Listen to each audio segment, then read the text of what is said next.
Hello दोस्तों, नमस्कार, जय हिंद, जय भारत। मैं आपके अपने चैनल एम एजुकेशन सफर पर आशा करता हूं सभी लोग मस्त होंगे।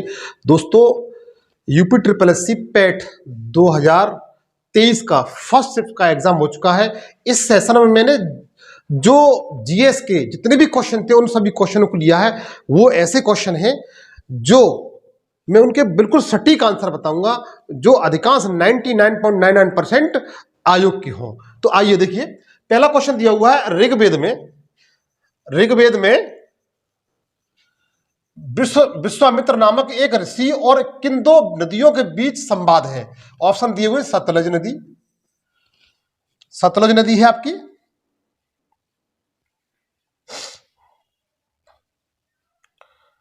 सतलज नदी है, ब्यास और झीलम नदी है, चिनाब और रावी नदी है, ब्यास और सतलुज नदी है। तो बच्चों, इसमें जो राइट आंसर है वो ब्यास एवं झीलम नदी के बीच में संवाद हुआ था। कौन सा बच्चों? ब्यास एवं झीलम नदी के बीच में क्या हुआ था? इनमें संवाद हुआ। बी ऑप्शन इसका बिल्कुल सही है। ब्यास और झीलम नदी के बीच में क्या हुआ था? संवाद हुआ। इसका दूसरा आंसर बिल्कुल सही है। नेक्स्ट क्वेश्चन दिया हुआ है,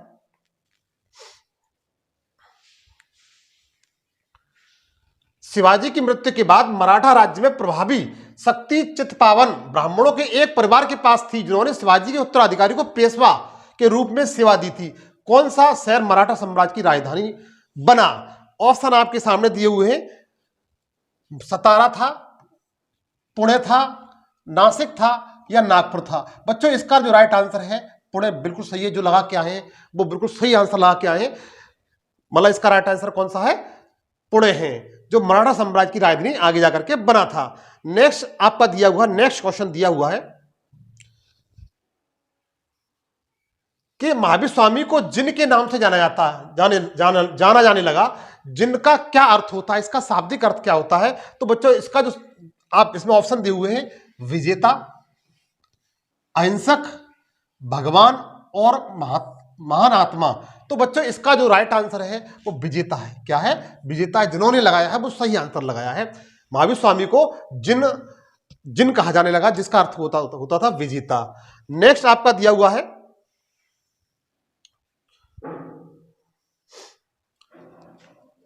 जैसा कि अशोक के शिलालेखों में उल्लेख किया गया है कि मौर्य साम्राज्य में राजधानी पाटलिपुत्र और अन्य 4 प्रांतीय केंद्र शायद 5 प्रमुख राजनीतिक केंद्र थे। निम्नलिखित में से कौन सा प्रांतीय केंद्र नहीं था? ऑप्शन आपसे पूछा, इसमें नहीं पूछा बच्चों। तो देखिए, तक्षशिला था, स्वर्णगिरी था, उज्जैनी था, लेकिन इंद्रप्रस्थ नहीं था। यही इसका बच्चों राइट आंसर है। यही इसका बिल्कुल राइट आंसर है बच्चों। यही इसका बिल्कुल राइट आंसर है। अब देखिए, नेक्स्ट है आपका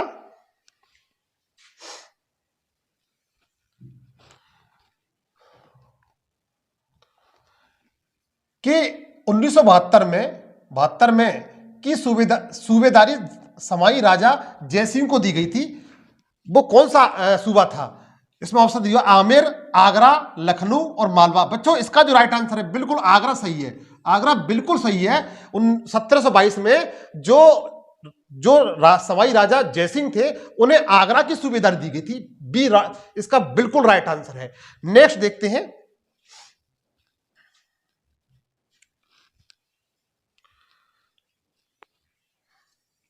देखिएगा, नेक्स्ट दिया हुआ, निम्न में से किसने अपने सहयोगियों को यह महसूस करने के लिए प्रेरित किया था कि संविधान सभा ब्रिटिश निर्मित थी और ब्रिटिश योजनाओं पर काम कर रही थी, जैसा कि ब्रिटिश चाहते थे कि इस पर काम किया जाए?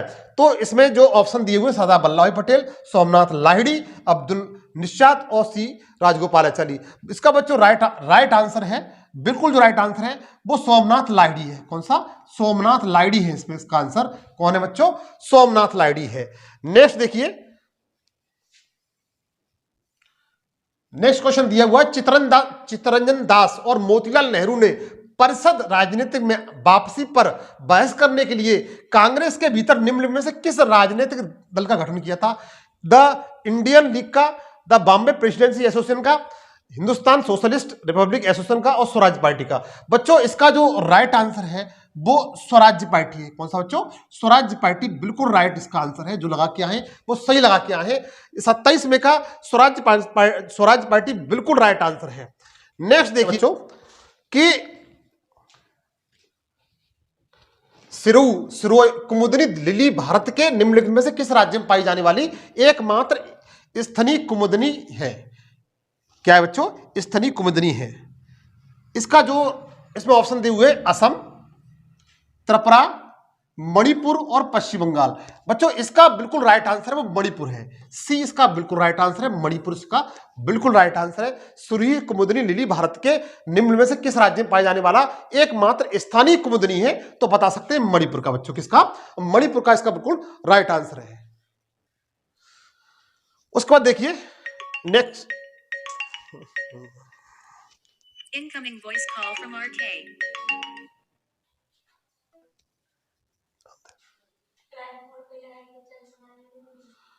वो बात मतलब हाँ तो देखिए, हाँ देखिए कांग्रेस का वो अधिवेशन कहां हुआ था जिसमें, कांग्रेस का वो अधिवेशन कहां पर हुआ था जिसमें महात्मा गांधी ने अन्य नेताओं का खिलाफत के साथ साथ स्वराज्य के समर्थन में असहयोग आंदोलन शुरू करने की आवश्यकता के बारे में आश्वासन किया था? ऑप्शन है बॉम्बे, नागपुर, कलकत्ता और लाहौर। बच्चों इसका राइट आंसर है वो सी बिल्कुल राइट आंसर है। ये कहां पर हुआ था? कलकत्ता में हुआ था। कहां पर बच्चों? कलकत्ता इसका बिल्कुल राइट आंसर है। कलकत्ता इसका बिल्कुल राइट आंसर है। नेक्स्ट है बच्चों, निम्नलिखित में से कौन खुदाई खिदमतगार का संस्थापक था जिसे बादशाह खान के नाम से जाना जाता है? आप अच्छी तरह जानते हैं कि सर सैयद अहमद खान, खान अब्दुल गफ्फर खान, मौलाना अबुल कलाम आजाद, हकीम अजमन खान। तो बच्चों इसका जो राइट आंसर है वो बी बिल्कुल राइट आंसर है। खान अब्दुल गफ्फर खान को क्या कहा जाता है? बादशाह खान के नाम से जाना जाता है। और इन्हें खुदाई खिदमतगार एक जो संस्था थी उन्होंने इसकी स्थापना की थी। नेक्स्ट देखिए, 1913 में हिंदुस्तान गदर पार्टी का मुख्यालय कहां पर स्थित था?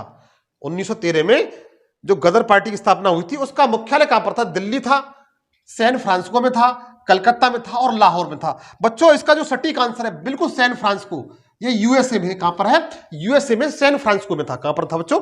सैन फ्रांसिस्को में था। अब देखिए नेक्स्ट क्वेश्चन दिया हुआ आपका,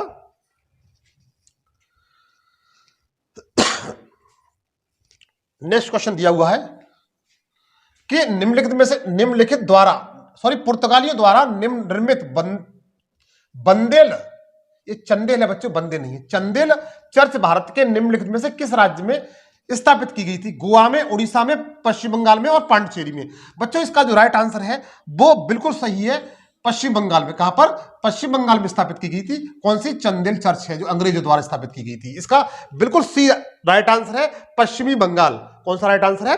पश्चिम बंगाल है। नेक्स्ट देखिएगा,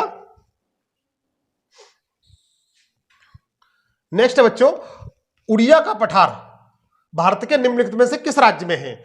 ऑप्शन है राजस्थान, महाराष्ट्र, कर्नाटक और मध्य प्रदेश। बच्चों इसका जो राइट आंसर है बिल्कुल सटीक राइट आंसर है वो राजस्थान है। उड़िया का पठार कहां पर है? राजस्थान राज्य में। किस राज्य में है? राजस्थान राज्य में उड़िया का पठार। 33वें का ए ऑप्शन बिल्कुल सही है। नेक्स्ट देखिएगा,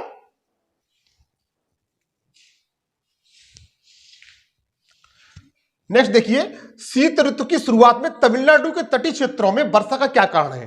जो शीत ऋतु होती है ठंड के मौसम में जो तमिलनाडु के तटीय क्षेत्र में वर्षा होती है तो उसका क्या, वर्षा का क्या कारण है? कारण क्या है? उत्तर पूर्वी वर्षा ऋतु या दक्षिण पश्चिमी वर्षा ऋतु, शीतोष्ण चक्रवात और स्थानीय वायु परिसंचरण। तो बच्चों इसका जो राइट आंसर है बिल्कुल वह आपका शीतोष्ण चक्रवात है। क्या है? शीतोष्ण चक्रवात है बच्चों। कौन सा है? शीतोष्ण चक्रवात इसका बिल्कुल राइट आंसर है, शीतोष्ण चक्रवात। नेक्स्ट देखिएगा,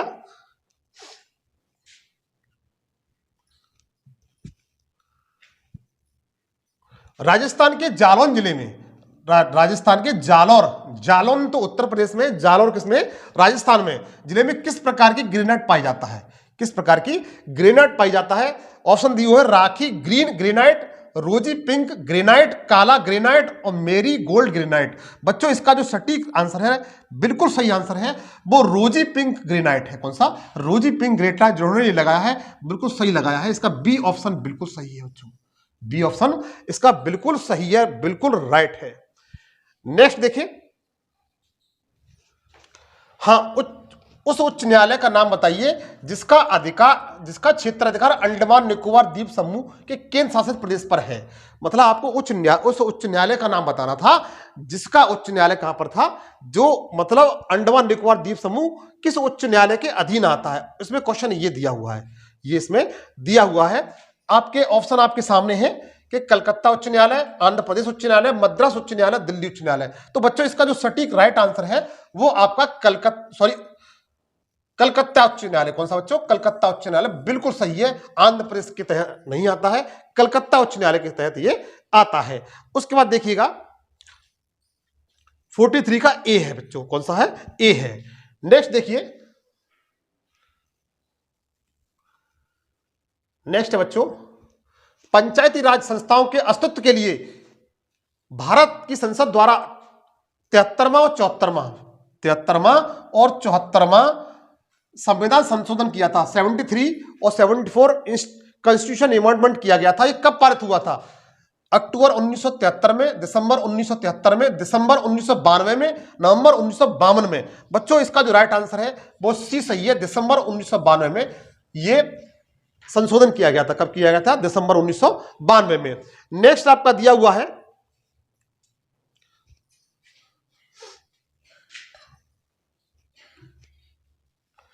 वर्ष 1928 में मोतीलाल नेहरू समिति द्वारा निम्नलिखित में से कौन सा अधिनियम प्रस्तावित किया गया था?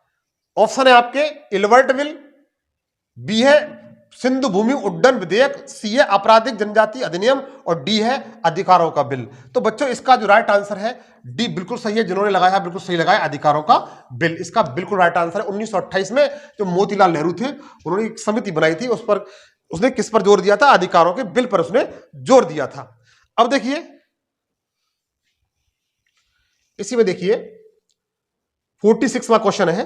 46वां बच्चों क्वेश्चन दिया हुआ है कि निम्नलिखित में से कौन सा आंतरिक सौर मंडल में स्थित एकमात्र बोना ग्रह है? कैसा बच्चों? बोना ग्रह है। तो मैक, होमिया, प्लूटो और सेरेस। तो इसका बच्चों जो राइट आंसर है वो होमिया है। कौन सा बच्चों? होमिया है। जहां तक 99% आंसर का यही आंसर निकल के आ रहा है, होमिया। कौन सा बच्चों? होमिया इसका आंसर निकल के आ रहा है। होमिया इसका बिल्कुल राइट आंसर है। नेक्स्ट क्वेश्चन 47 क्वेश्चन की ओर चलते हैं तो हम पाते हैं कि स्वतंत्रता के संबंध में निम्नलिखित में से कौन सा सही है? कौन सा सही है? इसमें स्वयं रज्जु होते हैं। देखिए इस क्वेश्चन समझिए, स्वरयंत्र जो स्वरयंत्र होते हैं के संबंध में निम्न में से कौन सा सही है? इसमें स्वरज्जु होते हैं। यह उपास्थियों से बना एक अंग है और ग्रसनी को श्वास नली से जोड़ता है। तीसरा दिया हुआ है, यह श्वास नली में आक्रमण करने वाले रोग जनक को रोकता है। यह एक हड्डी वक्ष है। तो बच्चों इसका जो राइट आंसर है वो बी बिल्कुल राइट आंसर है। कौन सा?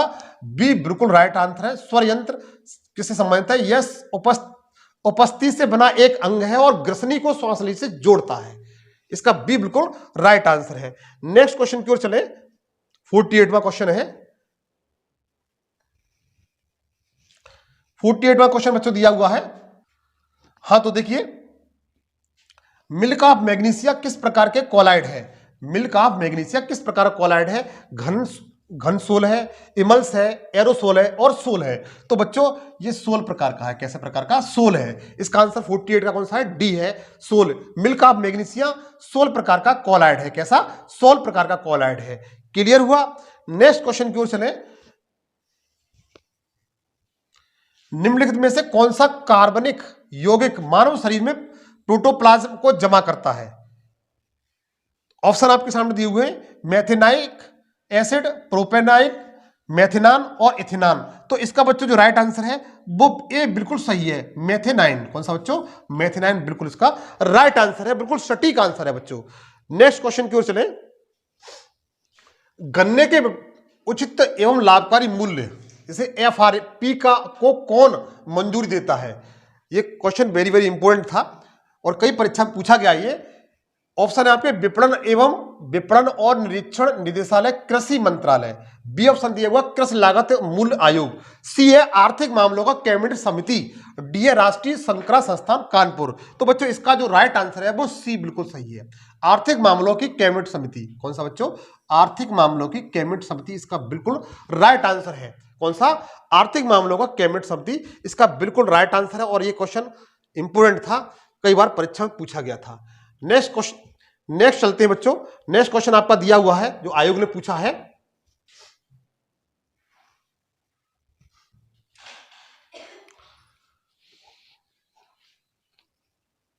देखिएगा, निम्नलिखित में से कौन सा एक भारतीय श्रम कानून और सामाजिक सुरक्षा उपाय है जिसका उद्देश्य काम करने का अधिकार की गारंटी देता है? ऑप्शन आपके सामने दिए हुए हैं। भारतीय प्रबंधन संस्थान अधिनियम, दूसरा है नागरिक अधिनियम, तीसरा है, सी है वेतन भुगतान अधिनियम 2017 और डी है महात्मा गांधी राष्ट्रीय गारंटी योजना जिसे मनरेगा कहा जाता है। तो बच्चों यही इसका बिल्कुल राइट आंसर है, जिसे मनरेगा कहा जाता है। क्या कहा जाता है? मनरेगा। मनरेगा इसे कहा जाता है। 37 क्वेश्चन का जो आंसर है बच्चों वो डी बिल्कुल सटीक है, बिल्कुल सही आंसर है बच्चों। नेक्स्ट चलते हैं। नेक्स्ट दिया हुआ है कि स्वर्ण क्रांति भारत में निम्नलिखित में से किस कृषि क्षेत्र में विकास के लिए जिम्मेदार है? ऑप्शन है बागवानी, बी है तिलहन, सी है पेट्रोलियम और डी है आलू। तो बच्चों इसका जो राइट आंसर है वो बागवानी से। किससे है? बागवानी से। इसका ए बिल्कुल राइट आंसर है। स्वर्ण क्रांति का संबंध किससे होता है बच्चों? बागवानी से होता है। उसके बाद देखते हैं, जितने जीएस के क्वेश्चन आए थे वो लगभग मैंने संपूर्ण करा दिए। तो देखिएगा, एक व्यक्ति को जो संसद का सदस्य नहीं है उसे राष्ट्रपति द्वारा अधिनियम अधिकतम कितने महीनों के लिए मंत्री के रूप में नियुक्त किया सकता है? ऑप्शन आपके सामने दिए हुए 3 महीने, 12 महीने, 9 महीने और 6 महीने। ये बिल्कुल सही है। इसका राइट आंसर बच्चों कौन सा है? 6 महीने। जिन्होंने किया वो सही किया है। 6 महीने तक वो अपने पद पर बना रह सकता है। नेक्स्ट क्वेश्चन दिया हुआ बच्चों कि बीमा विनियामक एवं विकास प्राधिकरण का मुख्यालय कहां पर है? यह क्वेश्चन कई बार परीक्षा में पूछा गया है। आप भविष्य में इसे याद जरूर कर लीजिएगा कि बीमा विनियामक एवं विकास प्राधिकरण का मुख्यालय कहां पर है? मुंबई में, हैदराबाद में, चेन्नई में और नई दिल्ली में। तो बच्चों इसका बी बिल्कुल राइट आंसर है। सी जिन्होंने किया वो गलत किया है। इसका मुख्यालय कहां पर है? हैदराबाद में है। कहां पर है? हैदराबाद में है। नेक्स्ट क्वेश्चन बच्चों दिया हुआ है,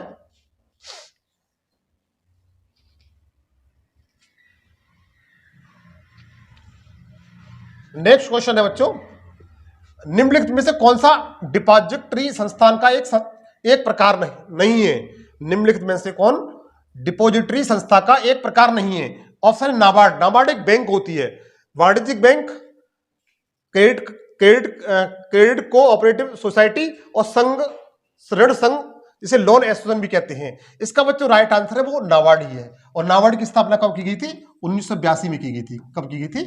1982 में नाबार्ड की स्थापना की गई थी। उसके बाद नेक्स्ट क्वेश्चन दिया हुआ है कि भारतीय स्वतंत्रता अधिनियम 1947 के पारित होने के साथ भारत एक अधिराज्य बन गया और अधिराज्य विधानमंडल ने भारत सरकार अधिनियम 1935 कि किस धारा के प्रावधानों के तहत 1947 से लेकर 49 तक कानून बनाए? तो बच्चों धारा आपकी 100 दी हुई है, 130 दी हुई है, 135 और 101 है। तो इसका जहां तक है आंसर आपका ए है। धारा कौन सी है? 100। धारा 100 के तहत ये सारी व्यवस्थाएं की गई थी। तो देखिएगा फिनिश हो गया। तो बच्चों ये लगभग जो जीएस के क्वेश्चन थे फर्स्ट शिफ्ट वाले वो मैंने आपको कराए और ये सारे मैंने जानता हूं ये सारे क्वेश्चन बिल्कुल सटीक आयोग की तरह विश्वसनीय थे।